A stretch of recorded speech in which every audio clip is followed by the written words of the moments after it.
नमस्कार, next 9 live देख रहे हैं यहाँ पर। मैं हूँ आपके साथ प्रज्ञा सिंह। बहुत बहुत स्वागत है आपका हमारे आज के इस खास प्रोग्राम में। प्रोग्राम की शुरुआत करेंगे और बात करेंगे श्रद्धा वालकर के केस की। श्रद्धा वालकर के केस में जिस तरह से अब चीजें सामने आ रही हैं, ये केस एक अलग ही मोड़ लेता हुआ नजर आ रहा है। जहां एक और कल इस केस के मुख्य आरोपी आफताब अमीन पुनेवाला की कोर्ट में पेशी हुई। इस दौरान दिल्ली पुलिस ने कई अहम सुराग और कई गवाहों को कोर्ट में पेश किया, जिसके बाद एक बात तो साफ है कि दिल्ली पुलिस ने आफताब के खिलाफ एक काफी स्ट्रॉन्ग केस बनाया है।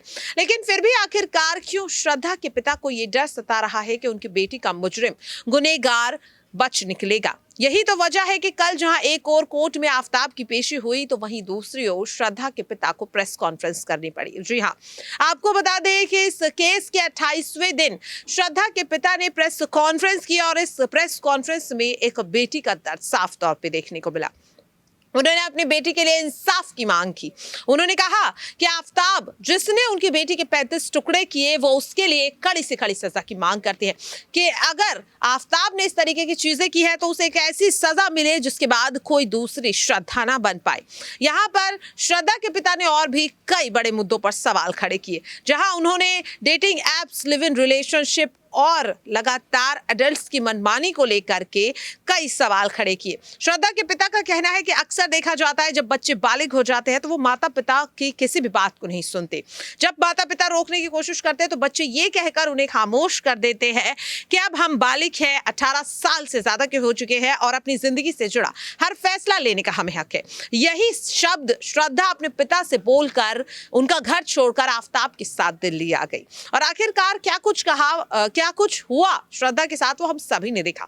हम ये नहीं कह रहे हैं कि बालिग होने के बाद बच्चों से सारे हक छीन लेने चाहिए, लेकिन हाँ, श्रद्धा के पिता की एक बात तो सही है कि अगर माता पिता किसी चीज को समझा रहे हैं तो बच्चों को ये चीज समझनी चाहिए कि जिन्होंने इतने सालों तक उनका पालन पोषण किया है वो उनसे बेहतर समझ रखते हैं। श्रद्धा अगर अपने पिता की बात मान लेती तो शायद वो आफताब से दूर हो जाती, लेकिन अपनी जिंदगी के करीब होती। इसी के साथ श्रद्धा के पिता ने डेटिंग एप्स पर भी सवाल खड़ा किया। उन्होंने कहा कि live in relationship, dating apps और साथ ही अडल्ट बच्चों को लेकर के कुछ कंट्रोल, कुछ गाइडलाइंस बनाने की जरूरत है, ताकि यहाँ पर लिव इन रिलेशनशिप या फिर डेटिंग एप्स के मिसयूज की वजह से हमारे बच्चों की जान ना जाए। इसके साथ श्रद्धा के पिता ने आफताब ही नहीं बल्कि आफताब के परिवार के खिलाफ भी सवाल उठाया। उन्होंने कहा कि इस केस में सिर्फ आफताब ही नहीं बल्कि आफताब का परिवार भी गुनहगार है और उसके खिलाफ भी जांच की मांग की। लेकिन यहाँ पर सबसे ज्यादा हैरान कर देने वाली बात यह है कि श्रद्धा के पिता ने यह कहा कि अगर मुंबई की वसई पुलिस इस केस में पहले सतर्कता दिखाती, श्रद्धा की एफआईआर जो उसने जून के महीने में साल 2021 में दर्ज कराई, अगर उस पर ध्यान दे लेती तो शायद उनकी बेटी जिंदा होती। तो क्या साफ तौर पर यह कहा जा सकता है कि अगर श्रद्धा के एफआईआर पर मुंबई पुलिस पहले मामला दर्ज करती तो क्या वो इस केस में बच जाती? क्या श्रद्धा की जान जाने के पीछे सिर्फ और सिर्फ मुंबई पुलिस जिम्मेदार है? इसे लेकर आपकी क्या राय है, कमेंट बॉक्स में जरूर बताइएगा। लेकिन जाने से पहले आपको वो वीडियो जरूर दिखाना चाहेंगे कि आखिरकार क्या कुछ यहाँ पर कहते हुए नजर आ रहे हैं श्रद्धा के पिता विकास वालकर। तो देखिए ये वीडियो। नमस्कार,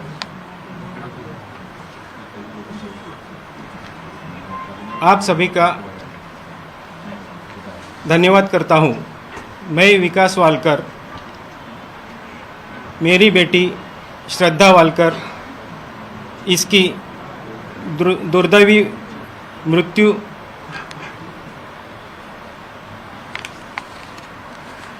होने से मैं कुछ कहना चाहता हूँ। मैं दिल्ली गवर्नर श्री माननीय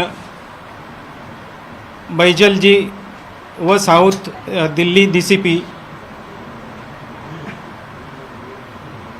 इन्होंने मुझे दिल्ली में मिलकर आश्वासन दिया है कि हम आपको न्याय दिलाएंगे।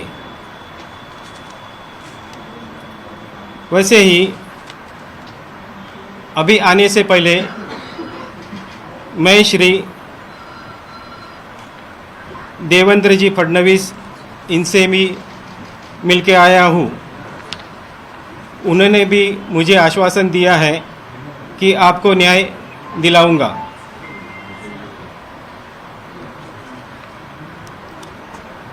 और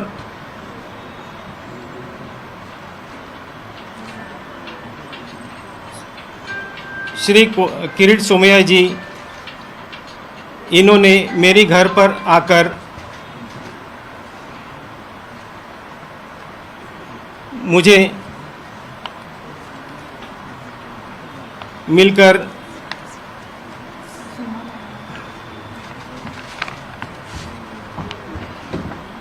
मुझे आश्वासन दिया है, उनका भी मैं धन्यवाद करता हूं।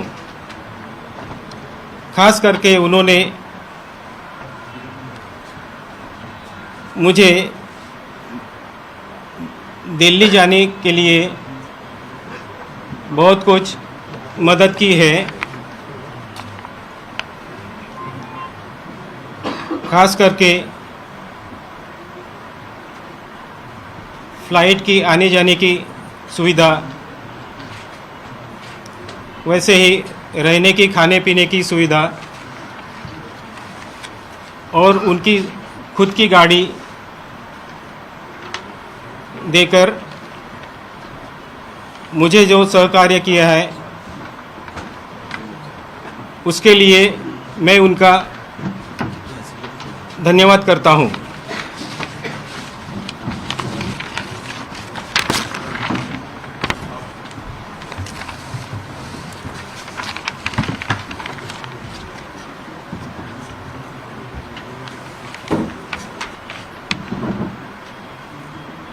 मेरी बेटी श्रद्धा वालकर,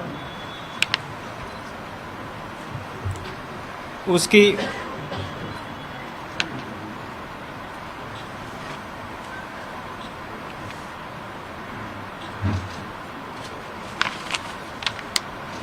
मृत्यु होने से मुझे दुख हुआ है। वैसे ही मेरे परिवार वालों के भी बहुत दुख हुआ है। उस वजह से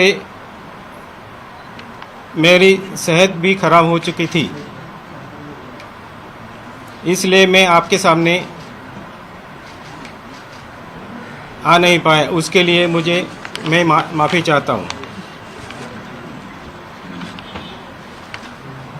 आज तक जो इन्वेस्टिगेशन दिल्ली पुलिस और वसई पुलिस, उनका कंबाइंड इन्वेस्टिगेशन चल रहा है,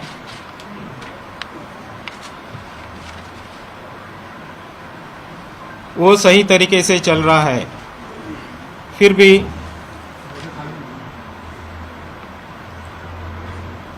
वसई पुलिस व नालासोपारा पुलिस, तुळींज पुलिस ठाणे, इन्होंने इन्वेस्टिगेशन में थोड़ी सी दिरंगाई की। उस वजह से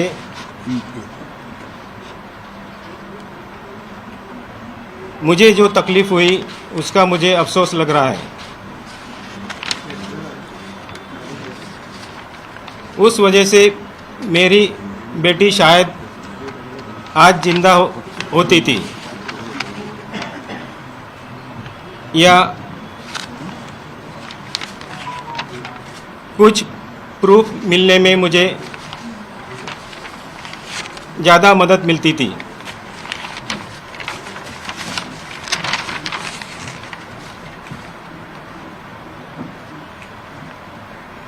मुझे मेरी बेटी को जस्टिस मिलने के लिए आप जो हेल्प कर रहे हैं, वैसे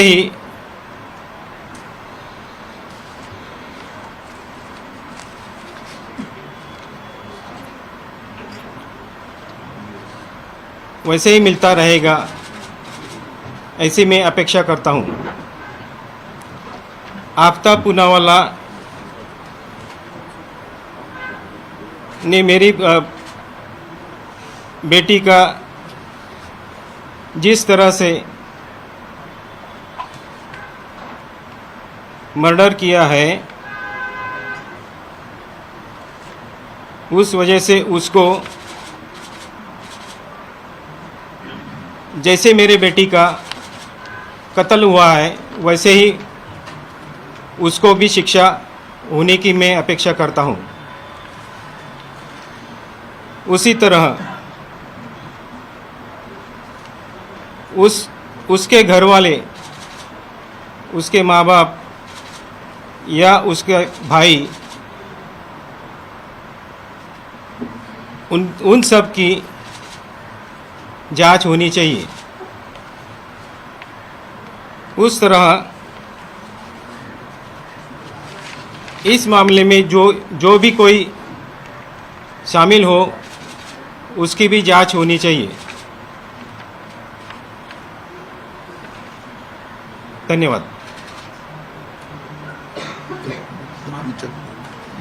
शेवटच्या पण योग्य वेळेला त्यांना प्रश्न विचारतो।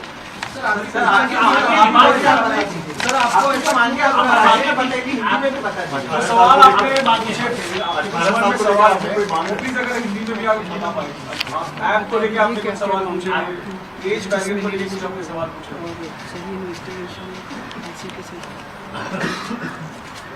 बस इस मामले में सही इन्वेस्टिगेशन हो और उसे फांसी की सज़ा होनी चाहिए, ये मैं चाहता हूँ। सर, आपने सवाल उठाया था कि जो 18 वर्ष के हो जाते हैं उनको लेकर रिलीजियस जानकारी दी जानी चाहिए। अपने मराठी में जब अपने कुछ सवाल उठाए थे उसको हिंदी में प्लीज। अच्छा, व्यक्ति स्वतंत्र, व्यक्ति स्वतंत्रला काही हिंदीमध्ये शब्द